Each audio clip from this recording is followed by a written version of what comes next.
Bienvenue sur la 6e étape de ce Tour de France 1994 entre Cherbourg dans la Manche et Rennes, direction donc la Bretagne. 270,5 km sous un temps couvert et un temps frais.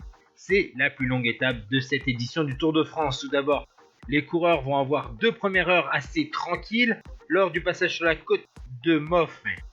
C'est Peter Declercq qui est passé en tête. Au kilomètre 103, 23 coureurs sont sortis, puis 8 au kilomètre 116. Lors du passage sur la côte de l'embranchement, c'est encore Peter Declercq qui est passé en tête pour conforter son maillot à poids. Par la suite, Greg LeMond a abandonné au kilomètre 178,5. Johan Museeuw, lui, a repris le maillot jaune grâce à des bonifications à Louvigné du désert.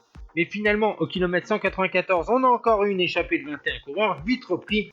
Et vous avez vu qu'à 22 km du terme, on a la véritable échappée du jour qui va se constituer, celle qui va arriver au bout. Puisqu'il y a devant Andreu, Sberg, Yates, 7ème du classement général à 38 secondes, Botempi, Epner, Bartolami et Abdoujaparov avec son maillot vert, le sprinter.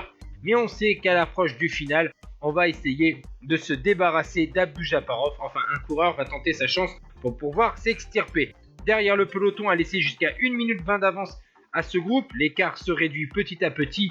Mais bon, vu que l'écart est très important à 5 km de l'arrivée, devant, on va se jouer la victoire.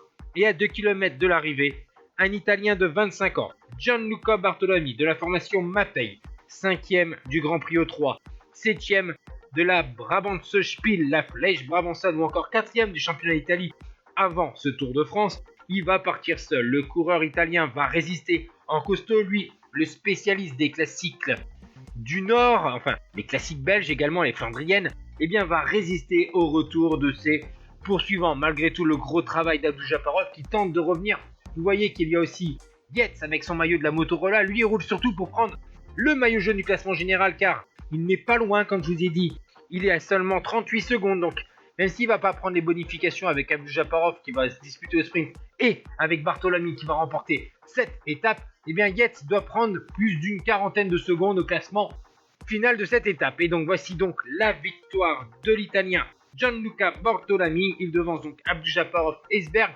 Et derrière le peloton qui arrive avec 46 secondes, réglé par Jan Svorada devant Jan Kirsipuu et Angel Edo. Et au classement général, Sean Yates prend pour une seconde le maillot jaune devant Gianluca Bartolami. 3e, Johan Museeuw à 4 secondes. 4e, Frankie Andreu à 5 secondes devant Flavio Vanzella, l'ancien porteur du maillot jaune.